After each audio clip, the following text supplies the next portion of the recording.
Good morning. This is Dr. Rutledge, and I'm here to talk to you about an invitation to an exciting new multidisciplinary meeting discussing the Operation Mini Gastric Bypass and often in contrast to the Roux-en-Y gastric bypass. So that's kind of our goal this morning. This is a rough draft, and we'll look forward to my uh, colleagues to see if they think that this can be improved, but that's the start this morning. So first of all, I'd like to share my screen. So get started here. Good. And so there's a famous quote from Voltaire. With great power comes great responsibility. And so surgeons and physicians in general take a great responsibility when we take the health and well-being of our patients in our own hands. And that's related to what we want to talk about today. We're going to discuss the fact that those who cannot remember the past are condemned to repeat the past. This is also a famous philosophical saying, this by Professor George Santayana in 1905. And so what we want to talk about today is what I call the MGB paradox. The MGB paradox can be stated very simply, which is myself and thousands of bariatric surgeons around the world have reported excellent results. And we'll go into that with some references. On the contrary, there have been pockets of resistance where, including excellent surgeons in Australia, America, and other countries, including France with the eponymous Y Omega trial, with poor outcomes, including poor weight loss, excessive weight loss, bile reflux, leaks, malnutrition, and even death. And so the MGB paradox is, how can these two things both be true? Is it true that maybe the advocates of the MGB are just blinded and don't either intentionally or unintentionally report complications and problems, or is there something different about the MGB done in these reports where the results are bad? And so the poster child for this is the tragedy of the Y Omega trial in France, where they've discontinued MGB for years because of the poor results from that trial. And so we're going to talk about that.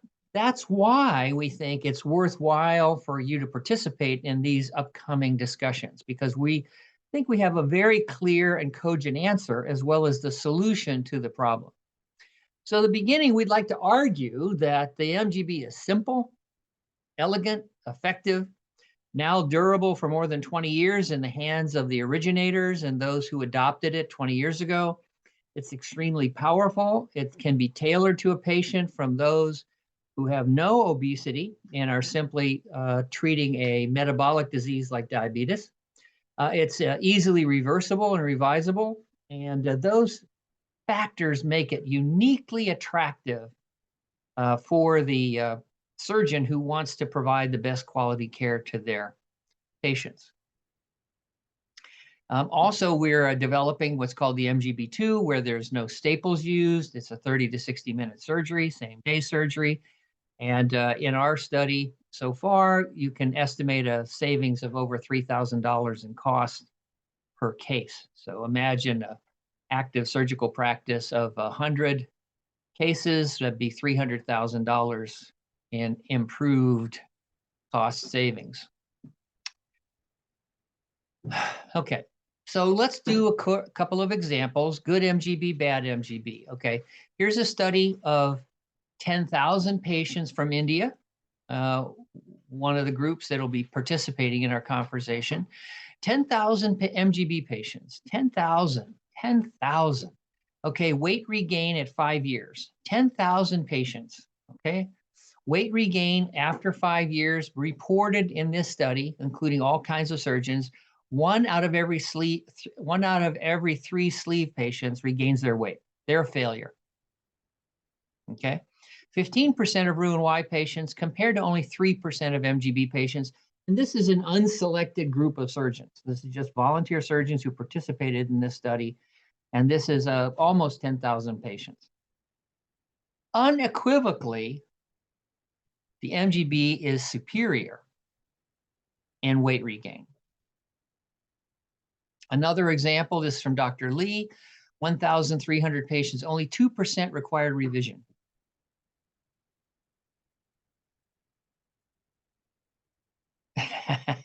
Much better than Sleeve and Roux-en-Y, and much better than reports by other MGB surgeons. And so what we say is, come with me if you want to live, is the quote from the Terminator with our Arnold Schwarzenegger. And so if you want these results, I think maybe we need to look a little deeper, and that's what the conference is going to be about.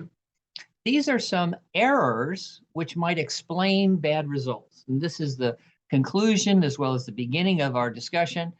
Things that can be done by surgeons that can torpedo the results of the MGB. That's what we'll be talking about. How to do a good MGB versus a bad MGB.